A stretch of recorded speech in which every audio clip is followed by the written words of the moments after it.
गांधी जी का मुकाबला कोई नहीं सकता। देश जो है वो पीछे चला गया है। 1950 में इंडिया, भारत और चीन बिल्कुल ऐसे बराबर थे। अब चीन कहाँ है और भारत कहाँ है, कोई मुकाबला ही नहीं रहा। जैसे अब रामायण के बारे में कुछ बनाएंगे, उसमें फैक्ट्स क्या है? वाल्मीकि की रामायण वो इतिहास की किताब नहीं है। इस देश के सारे जो नेता हैं और जो बीजेपी वाले हैं, जो कहते हैं कि हम ही वाकई हिंदू हैं, हिंदुइज्म के बारे में कुछ नहीं मालूम। नमस्ते, मेरा नाम है रियाश्री और आप देख रहे हैं एबीपी लाइव। दोस्तों, ऐसा कहते हैं कि हिस्ट्री, इतिहास एक ऐसा सब्जेक्ट है जो स्कूल में हमें ठीक से पढ़ाया नहीं गया। मेरा मतलब, हिस्ट्री जो हमने स्कूल में पढ़ी थी वो फ्रैगमेंटेड हिस्ट्री है। कहीं ना कहीं वो हिस्ट्री अधूरी है। आज इसी अधूरेपन को मिटाने के लिए मैं आ गई हूँ हिस्टोरियन और प्रोफेसर विनय लाल जी के पास। आपका बहुत बहुत स्वागत है एबीपी लाइव पर। धन्यवाद। इससे पहले मैं इंटरव्यू शुरू करूं, मैं आपके बारे में एक छोटा सा डिस्क्रिप्शन दे देती हूं अपने व्यूअर्स को। Vinay Lal ji is a professor at UCLA, historian है, ऑथर हैं। हाल ही में उनकी नई बुक आई है which is called insurgency and the artist. तो मैंने सोचा कि मौका है तो क्यों ना अपने बहुत सारे क्वेश्चंस लेके विनय जी के पास आया जाए और काफ़ी डाउट्स क्लियर किए जाएं। तो आज का video would be like a master class, जहाँ पे विनय जी हमारे प्रोफेसर होंगे और हमारे कई क्वेश्चंस के आंसर देंगे। And I am sure this is not new to you, so let's get started. कोशिश करेंगे हम। विनय जी, ज़माना बदल गया है आजकल। पढ़ाई के तरीके भी बदल गए हैं।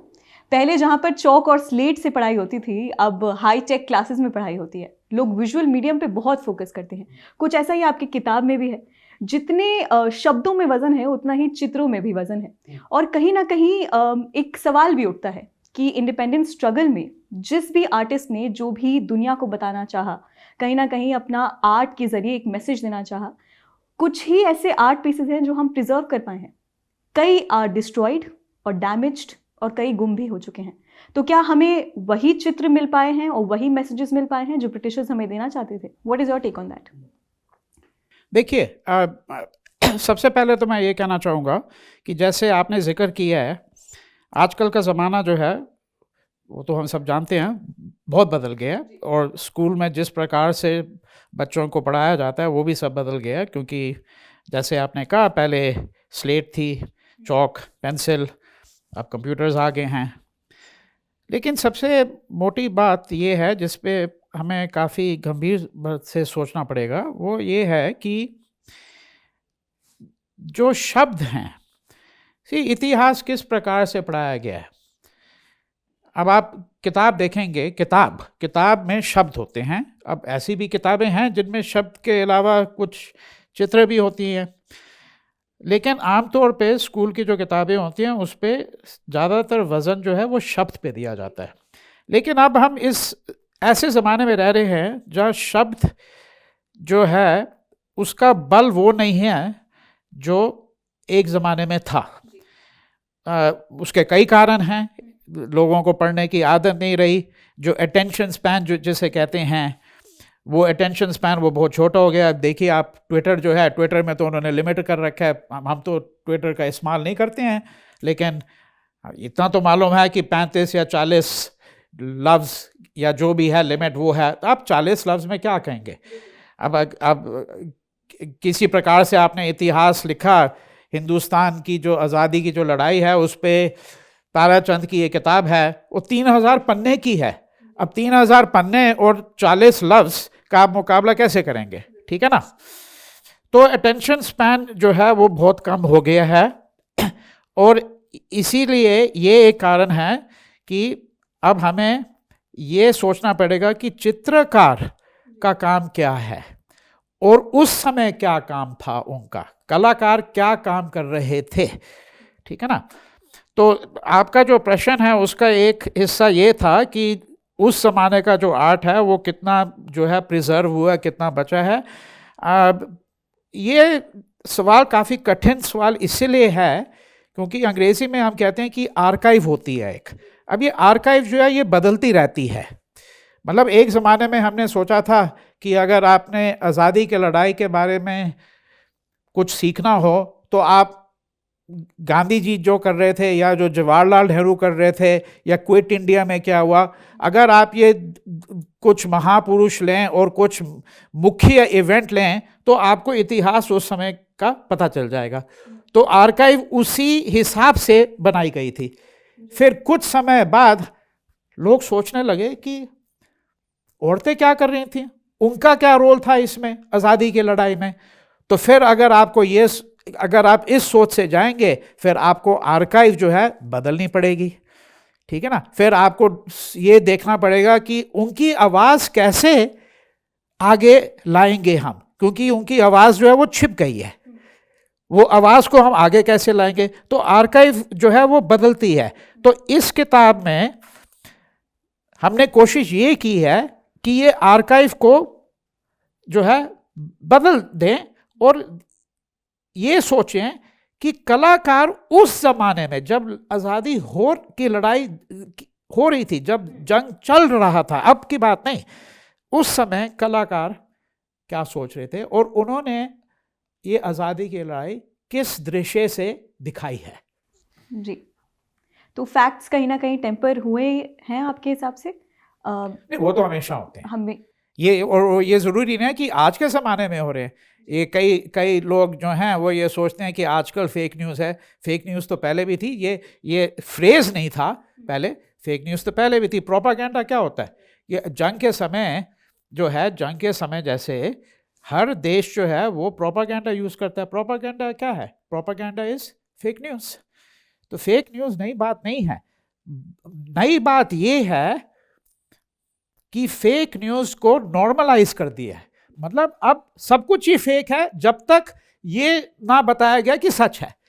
आजकल समस्या ये हो गई है कि लोग ये सोच रहे हैं कि सब कुछ फेक ही है। तो अगर सब कुछ फेक है तो उसमें से सच किस प्रकार से निकाला जाएगा? तो फैक्ट्स टैम्पर तो हमेशा होते हैं। ये हमें नहीं सोचना चाहिए कि ये आज की बात है। हाँ। और जिसको भी इतिहास के बारे में थोड़ी सी भी जानकारी है, वो हमेशा 1857 की सिपोही म्यूटिनी को फर्स्ट वॉर ऑफ इंडिपेंडेंस कहते हैं। और कई हिस्टोरियंस, और आपकी किताब में भी जिक्र है रानी लक्ष्मीबाई का, जिनको आपने और कई हिस्टोरियंस ने जिक्र किया है उनको द मैन ऑफ सिपोही म्यूटिनी। तो वाई नॉट मंगल पांडे? बाकी लोग क्यों नहीं? इस पे could you please elaborate on this? देखिए, ये एक उस समय में एक इंग्लिश अफसर थे, एक्चुअली कई थे, लेकिन एक अंग्रेज़ी अफसर थे। उन्होंने ये कहा था कि जो 857 का जो जंग है उसमें सबसे बड़ा मर्द हिंदुस्तानियों में रानी ऑफ झांसी है, ठीक है। अब इसको समझने के लिए हमें 2-3 बातों को मन में रखना होगा। पहली बात यह है कि उससे कुछ 50-100 साल पहले, 100 साल पहले जब बैटल ऑफ प्लासी हुआ तो बंगाल का कुछ हिस्सा जो है वो अंग्रेज़ के कब्ज़ों में आ गया और आहिस्ता आहिस्ता अंग्रेज़ का राज बढ़ता रहा। जब वो बढ़ता रहा तो सिर्फ ये टेरिटोरियल कॉन्क्वेस्ट नहीं था, वो दिमाग का कॉन्क्वेस्ट था। उसका मतलब ये कि अंग्रेज जो हैं उन्होंने साथ साथ में इतिहास की किताबें लिखने लगे। History of India, James mill, John Stuart Mill के जो पिताजी थे, उन्होंने एक किताब लिखी history of British India, 6 volume में। अब उन्होंने क्यों लिखी? क्योंकि कॉन्क्वेस्ट ऑफ माइंड, जो अंग्रेजी में कहेंगे कॉन्क्वेस्ट ऑफ माइंड, कि अगर आपने किसी लोगों के ऊपर राज किया तो आपने उनका विचार भी बदलने हैं। ये नहीं कि सिर्फ आपने उनके रहने के तरीके बदलने हैं या आपने उनको एक्सप्लॉइट करा, आपने उनके विचार बदलने हैं, जिस प्रकार से वो सोचते हैं वो सब बदलना है। तो एक चीज़ जो अंग्रेज़ों ने की, उन्होंने ये कहा कि यार देखिए, इस देश में मर्द तो कोई है ही नहीं, कोई मर्द नहीं है, सभी ही। ये उनका कहना है, मेरा कहना नहीं है, उनका कहना है। ये रॉबर्ट ऑर्म हैं, जैसे रॉबर्ट ऑर्म एक इंग्लिश ऑथर थे, 1780 में उन्होंने एक ऐसे लिखा अंग्रेजी में, ऐसे का नाम है on the effeminacy of the inhabitants of Hindustan. मतलब इस देश में औरतें हैं और जो मर्द हैं वो औरतों जैसे हैं, क्योंकि और अब ये इस विचार के बारे में काफ़ी कुछ कह सकता हूँ, क्योंकि आप का प्रश्न ये हो सकता है उन्होंने ऐसा क्यों सोचा, क्यों, उनके कई कारण थे ऐसे सोचने के लिए। ये जब रानी और झांसी की जो कहानी है ये काफ़ी कॉम्प्लिकेटेड है, क्योंकि ये जो रिमार्क था, ये ऑब्जर्वेशन जो था कि इस जंग में एक ही हिंदुस्तानी आदमी था सिर्फ, और वो था रानी और झांसी। इसका दूसरा मतलब ये है कि उन्होंने ऐसी वीरता दिखाई कि जैसे किसी मर्द ने ना दिखाई हो। विनय जी, आपने बदलाव की भी बात की, तो काफ़ी कुछ बदल चुका है, ये बात सच है। अगर हम स्वतंत्रता संग्राम की बात करें और आप कहीं पे भी किसी से भी पूछें, तो एक थॉट या एक आइडियल जो सबके मन में आता है वो है गांधी जी। हर जगह जिक्र है और एकमात्र ऐसे पॉपुलर फेस हैं जो सबके मन में आते हैं। पर आज जिस कॉन्टेक्स्ट में उनकी बात होती है, the choices that he has made, politicians और सिविलियंस जो आज उनके बारे में लिखते हैं, इतना ओपनली कहते हैं, कितना जस्टिफाइड है आपके हिसाब से? हम क्या सही डायरेक्शन में जा रहे हैं? आपकी क्या ओपिनियन है? सच बात तो ये है हमारे विचार से कि हम सही डायरेक्शन में बिल्कुल नहीं जा रहे हैं। गांधी जी का मुकाबला हो ही नहीं सकता। ऐसे महापुरुष जो हैं वो दुनिया में नहीं दिखते,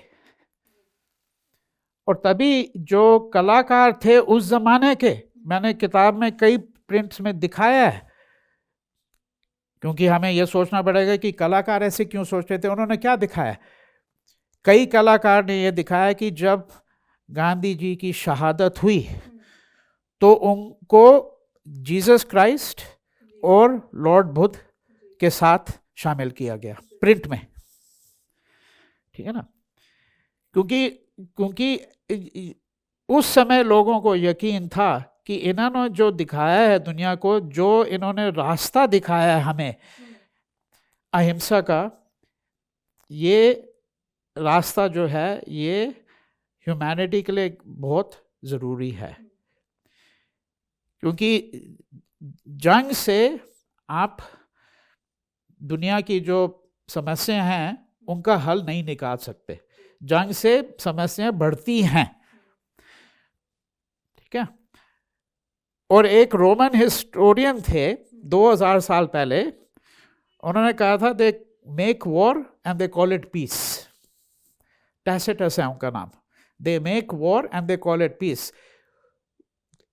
कि जो नेता होते हैं वो जंग करते हैं और कहते हैं हम शांति ला रहे हैं। अब जंग से शांति कैसे लाएंगे? हो सकता है कि कुछ समय के लिए मिल जाए, लेकिन अगर आपने किसी को अंधा किया उसका, क्योंकि ये जंग जो है ये एक प्रकार का अंधकार है, ब्लाइंडनेस है। इस देश में दुख की बात यह है कि गांधी का नाम तो सिर्फ 2 अक्टूबर को लिया जाता है, जब लोग वहाँ कुछ नेता वगैरह वहाँ पहुँच जाते हैं राजघाट में, अपना 5-10 मिनट दर्शन करा और फिर चलो जी अब जाओ और जो करते हैं बाकी समय वही करो। आज इंटरव्यू की शुरुआत में जैसे हमने बात की कि ये ज़माना बहुत बदल गया है। पहले टीनेजर्स होते थे, अब स्क्रीनेजर्स हो गए हैं। आज का जो यूथ है वो महात्मा गांधी के साथ छत्रपति शिवाजी और महाराणा प्रताप का नाम तो लेता है, पर कॉन्टेक्स्ट उसका किस बारे में होता है ये भी मैं बता दूं। वो कॉन्टेक्स्ट होता है कि पावर को किस तरह यूज़ किया जाए चीज़ें कॉन्कर करने के लिए। तो इस बात से आप कितना इत्तेफाक रखते हैं? क्या ये भी ठीक जा रहे हैं हम? सिर्फ पावर, जब भी महात्मा गांधी को हम अहिंसा से जानते हैं और इन लीडर्स को हम लोग ऐसे देखते हैं कि पावर कॉन्कर करने के लिए कितना ज़रूरी है। तो how is this going on according to you? ये जो ज़माना है ना, ये ज़माना है उसमें जो है सेलिब्रिटी का ज़माना है, ट्विटर का ज़माना है, इंस्टेंट ग्रेटिफिकेशन का ज़माना है। अब आप आज़ादी की लड़ाई देखें, एक पल में तो नहीं मिली ना। सॉल्ट मार्च, दांडी सत्याग्रह जो था, उसके बाद भी 17 साल लगे। उस समय ऐसा लगा था लोगों को कि अब आज़ादी आ गई है, बहुत पास है आज़ादी। हाँ जी, बहुत पास हैं जी। और एक प्रकार से हम कह सकते हैं कि वाकई आज़ादी आ गई, क्योंकि सॉल्ट मार्च से हुआ क्या था कि दिमाग में आजादी आ गई, द माइंड बिकेम फ्री। ठीक है, सो अब अगर आपने शिवाजी का जैसे आपने जिक्र किया, उसमें जो है ये वही वाली बात है जिसके बारे में मैं 15 मिनट पहले जिक्र कर रहा था जब मैं रानी ऑफ झांसी के बारे में बता रहा था और मैस्कुलिनिटी के बारे में बता रहा था कि एक जो कल्चर है मैस्कुलिनिटी का, ये यहाँ इंडिया में बहुत इम्पोर्टेंट हो गया है। और इसीलिए हो गया क्योंकि हमारे लोगों में इनसिक्योरिटी बहुत हो गई है। हमारे लोगों में इनसिक्योरिटी बहुत हो गई है। इस इनसिक्योरिटी के कारण जो हैं वो कई हैं, वो तो बहुत लंबी कहानी है। एक इनसिक्योरिटी ये है, देखिए आप चीन को देखिए, मैं आपको बता रहा हूँ 1950 में सारे स्कॉलर्स जो हैं उन्होंने, उनके बीच में इसके बारे में एग्रीमेंट है, 1950 में इंडिया, भारत और चीन बिल्कुल ऐसे बराबर थे। दोनों देश में बहुत ज़बरदस्त गरीबी थी। अब चीन कहाँ है और भारत कहाँ है, कोई मुकाबला ही नहीं रहा। हमारे नेता कह देंगे कि भाई भारत बहुत प्रोग्रेस हो गया है, चीन में जो है गरीब लोग जो हैं तकरीबन गायब हो गए हैं। यहाँ तो आपको हर कोने में दिखेंगे अभी भी। और ये जो स्टेटिस्टिक्स वगैरह हैं, ये भारत सरकार कहते हैं कि वो UNDP ने स्टेटिस्टिक्स रिलीज किया है कि 50% लोग जो हैं हिंदुस्तान में उनको अभी भी दो बारी खाना नहीं मिलता दिन का। बिल्कुल ठीक कह रहे हैं वो जो स्टेटिस्टिक्स हैं। भारत सरकार का कहना है कि ये सब गलत है। गलत नहीं है, क्योंकि यहाँ गरीबी अभी भी बहुत है। ठीक है ना। इसमें जो सोचने वाली बात ये है कि अगर हमें तरक्की करनी पड़ेगी, हमें ये सोचना पड़ेगा कि उसके लिए वाकई इस प्रकार की मैस्कुलिनिटी जो आजकल हम देख रहे हैं उसकी ज़रूरत है या नहीं है। भारत सरकार का कहना है कि ज़रूरत है। मैस्कुलिनिटी कई प्रकार से दिखाई जाती है। हम न्यूक्लियर पावर क्यों बने? न्यूक्लियर पावर बनना कोई ज़रूरी तो नहीं है। अरे जब लोग के पास खाने के लिए नहीं है, कपड़ा नहीं है, मकान नहीं है, कितने लोगों के पास यहाँ हेल्थ केयर है इस देश में, न्यूक्लियर पावर तो बनना चाहते हैं, तो बात वही हो जाती है। विनय जी, आपने इस प्रश्न से पहले एक और मेंशन किया था कि सेलिब्रिटीज़ का ज़माना है, इंस्टेंट ग्रेटिफिकेशन का ज़माना है। हिस्टोरियंस की बहुत ज़्यादा हमें इम्पोर्टेंस पता लगती है तब जब हम वो फिल्म्स देखते हैं जिसमें हिस्ट्री डिपिक्ट की जाती है, so called based on history films like Padmaavat, Bajirao Mastani, Jodhaa Akbar, Mangal Pandey. तो आपको लगता है कि ये फिल्म्स एकदम 100% ट्रू फैक्ट्स डिपिक्ट कर पाती हैं या फिर यहाँ पे भी फैक्ट्स के साथ टैम्परिंग होती है? What do you feel as a historian when you watch such films? Tampering तो हमेशा होती है। देखिए जो कला होता है और कलाकार का कोई लाइसेंस होता है। लाइसेंस मतलब कि किस प्रकार से आप दुनिया देख रहे हैं, वो तो कलाकार का हक है एक प्रकार से। अब आप ये कह सकते हैं कि लेकिन अगर वो हिस्टोरिकल फिल्म बना रहे हो, लेकिन ये डॉक्यूमेंट्रीज नहीं है। आपने जिन फिल्म का जिक्र किया है इनमें से कोई डॉक्यूमेंट्री नहीं है, तो डॉक्यूमेंट्री का मतलब अलग होता है। ये फीचर फिल्म्स हैं। फीचर फिल्म में कलाकार जो है वो तो दिखाएंगे। अब जैसे आप रामायण के बारे में कुछ बनाएंगे तो आप उसमें फैक्ट्स क्या हैं? कोई फैक्ट्स नहीं है। वो वाल्मीकि जो है, वाल्मीकि की रामायण वो इतिहास की किताब नहीं है। कई लोग जो है वो इतिहास की किताब जैसे उसको पढ़ने की कोशिश कर रहे हैं। वो ये दिखाना चाहते हैं कि वाकई भगवान राम जो थे वो इस साल सन 4220 BC जो भी है अयोध्या में उनका जन्म हुआ। कुछ नहीं पता हमें, और ये सोचने की जरूरत भी नहीं है कि उनका जन्म हुआ या नहीं हुआ, क्योंकि हमारा जो धर्म है हिंदुओं का, उसमें किसी ने कभी ये सोचा ही नहीं कि इसको फैक्ट बनाया जाए।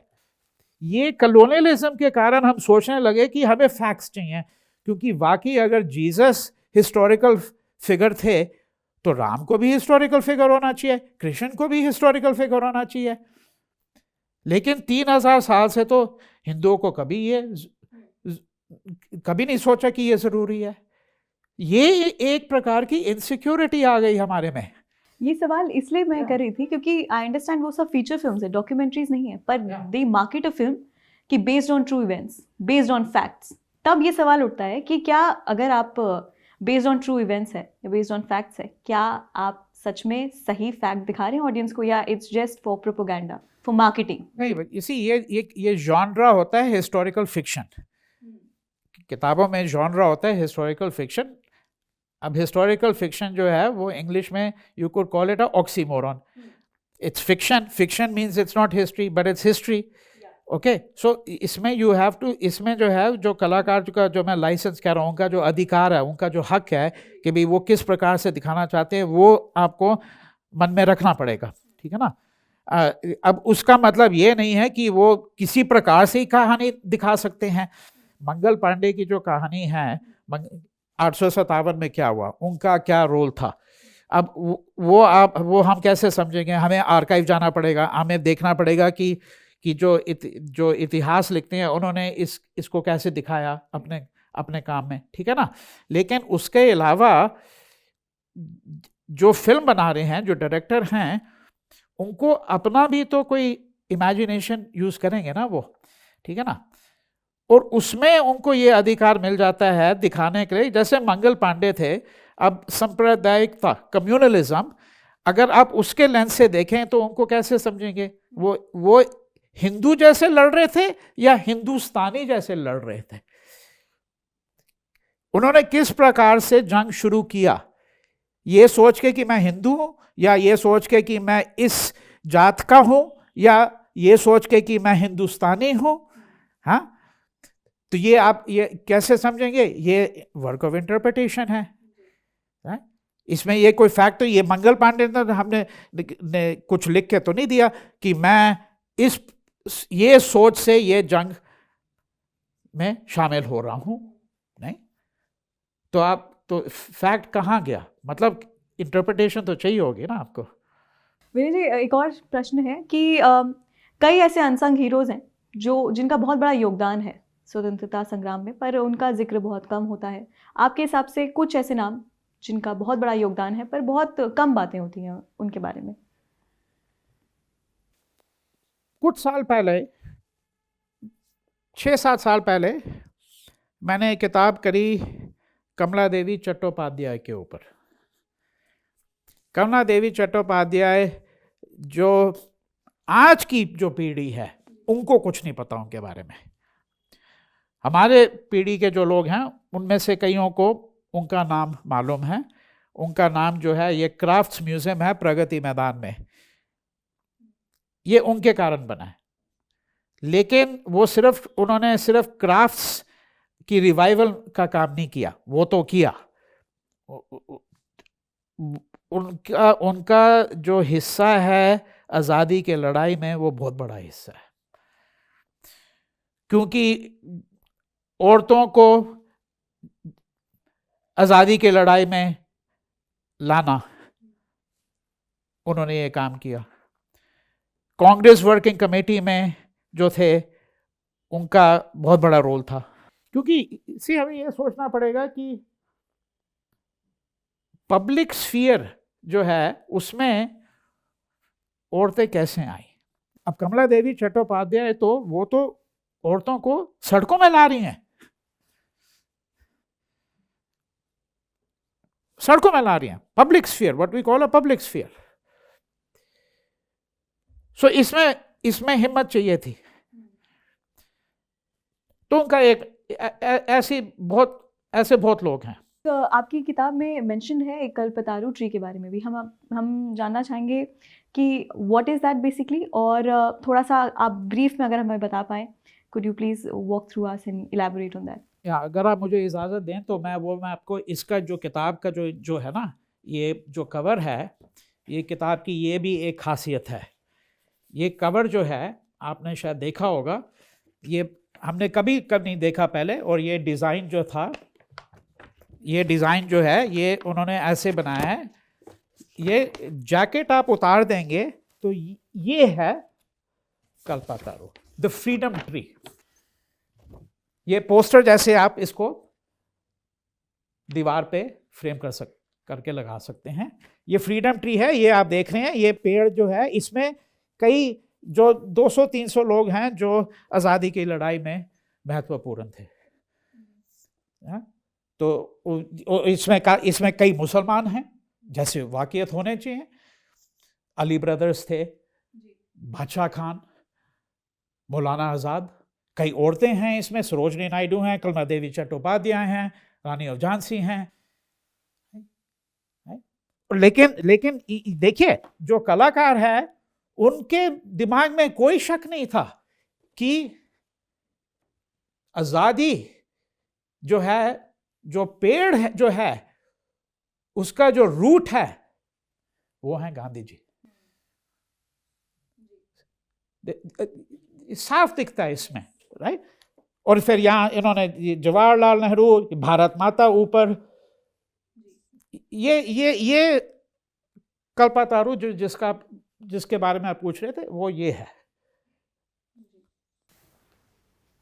विनय जी, एक और चीज़ पे मैं आपकी राय जानना चाहती हूँ। आपने जिक्र किया था कि जिस भारतवर्ष में आप पैदा हुए, जिस तरीके से आपका पोषण हुआ और अब जैसा भारत है, उसमें आपने बहुत अंतर बताए। एक बार उस बारे में भी बात कर लेते हैं। क्यों लगता है आपको, कैसे लगता है कि भारत कितना बदल गया है और कैसे बदल गया है? तो बदला तो बहुत प्रकार से बदला है, वो तो बहुत लंबी कहानी है। लेकिन कि देखिए जब हम स्कूल गए, मैं दिल्ली में स्कूल गया, स्प्रिंगडेल स्कूल, तो मैं बात कर रहा हूँ 50 साल पहले की। तो जब हम स्कूल गए तो उस समय हमें ये कभी ख्याल नहीं आया कि हमारे दोस्त जो हैं वो किस जात के हैं, कौन सा धर्म है उनका। अब मैं ये नहीं कहना चाहता हूँ कि जात और धर्म के बारे में कोई नहीं सोच रहा था। मैं ये नहीं कहना चाहता हूँ, क्योंकि सोचते थे लोग। और सांप्रदायिकता की जो समस्या है वो उस समय भी थी, लेकिन बहुत कम थी। क्योंकि उस समय देखिए 15 साल हुए थे आज़ादी को, जैसे 1962, 63, 64। और मैं लेकिन बात कर रहा हूँ, आप समझ लीजिए 1970, 1975 के बीच में। तो समझ लीजिए 25 साल आज़ादी के बाद। उस समय जवाहरलाल नेहरू गुजर चुके थे 1964 में, लेकिन नेहरूवियन सेक्युलरिज्म जिसे कहते हैं, नेहरूवियन सेक्युलरिज्म का प्रभाव उस समय काफ़ी था। तो ये लोग ये सोच के नहीं बैठते थे किसी के साथ कि भाई ये किस धर्म का है, किस जात का है, कौन सी भाषा बोलता है, मद्रासी है या पंजाबी है या गुजराती है, ठीक है ना। अब मेरे ख्याल से ये सब कुछ बदल गया है। एक प्रकार से देश जो है वो बहुत पीछे चला गया है, बैकवर्ड हो गया है। बैकवर्ड हो गया है क्योंकि देखिए इंसानियत होती है। अब मुझे अगर किसी दोस्त को चुनना हो, मैं ये ख्याल से नहीं चुनूंगा कि ये किस धर्म का है, किस जात का। मैं तो ये इस ख्याल से चुनूंगा इसके विचार कैसे हैं। आइडेंटिटी प्रॉब्लम आइडेंटिटी की ये हो गई है कि, और ये सांप्रदायिकता का मतलब ही यही है, क्योंकि ये सांप्रदायिकता कैसे शुरू हुई, ये अंग्रेज राज के समय शुरू हुई। उनका ये कहना था कि हिंदू जो है वो हमेशा हिंदू के साथ जाएगा, मुसलमान हमेशा मुसलमान के साथ जाएगा, ईसाई जो है वो हमेशा ईसाई के साथ जाएगा। उनकी द डिवाइड एंड रूल, एक प्रकार से सिंपलेस्ट वे यही है, डिवाइड एंड रूल। उसमें भी काफ़ी कॉम्प्लिकेशन है, लेकिन अगेन वो भी बड़ी लंबी कहानी है। लेकिन उनका ये कहना था कम्युनलिज्म का, सांप्रदायिकता का मतलब ही यही है कि जो गरीब हिंदू है वो गरीब मुसलमान के साथ नहीं जाएगा क्योंकि वो मुसलमान है। उसके साथ एकता नहीं हो सकती।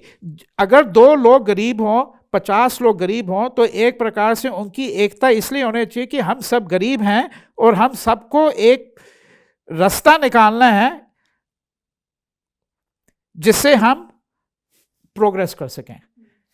अंग्रेज का कहना यह था, और आज का विचार वही है जो अंग्रेज के समय था, कि जो हिंदू है वो हमेशा हिंदू की तरफ उसको जाना चाहिए, मुसलमान को मुसलमान की तरफ जाना चाहिए। तो क्लास इश्यूज जो हैं इस देश में हमने अब इग्नोर कर दी हैं। विनय, यू आर अ स्कॉलर, आपसे ज़रूर हमें यूथ के लिए भी पूछ लेना चाहिए कुछ सवाल। आपके हिसाब से लेसन्स जो कि यूथ को ज़रूर सीखना चाहिए हिस्ट्री से, आपके हिसाब से कुछ? वो लेसन्स ऑफ हिस्ट्री तो देखिए हज़ारों किताबें लिखी गई हैं। कई लोगों का कहना है हिस्ट्री के कोई लेसन नहीं है, क्योंकि इंसान इस प्रकार का जानवर है, वो कभी सीखते ही नहीं है। क्योंकि अगर सीखते तो जंग हुआ, वर्ल्ड वॉर 1 जंग हुआ, तो उसके बाद सारे यूरोप ने कहा अब ऐसा जंग कभी नहीं होगा, क्योंकि हमने देख लिया। पता है आपको कितने लोग उसमें मरे? 50 मिलियन, ठीक है ना। तो ये ऐसा जंग कभी नहीं होगा। और फिर क्या हुआ? 1918 में वो जंग खत्म हुआ, और 30 साल बाद उससे और भी बड़ा जंग 25 साल बाद शुरू हो गया। तो ये मेरा विचार जरूरी नहीं है कि हम कुछ नहीं सीखते हैं, लेकिन मैं आपको ये कह रहा हूं कि काफ़ी सारे स्कॉलर हैं जिनका कहना है कि यार लेसन्स ऑफ हिस्ट्री फ्रेज जो है वो इस्तेमाल किया जाता है, लेकिन इतिहास से कोई लेसन नहीं लेते हैं, क्योंकि हर पीढ़ी जो है वो अपनी गलतियों से ही सीखते हैं। अपनी पीढ़ियों से, अपनी गलतियों से ही सीखेंगे, औरों की गलतियों से नहीं सीखते हैं वो। एक आखिरी क्वेश्चन, कई चीज़ों के अब मतलब बदल गए हैं। आपने इतनी पढ़ाई करी है, आप हिस्टोरियन हैं, एक इतिहासकार के हिसाब से हिंदुत्व क्या है? हिंदुत्व क्या है?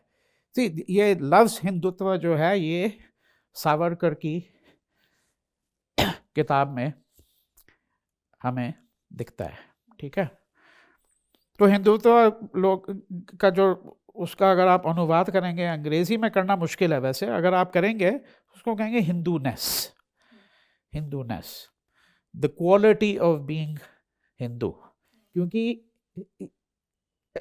हमारे ज़माने में इस समय हिंदुत्व और हिंदुज़म के बीच में एक प्रकार का जंग हो गया है, जंग हो गया है।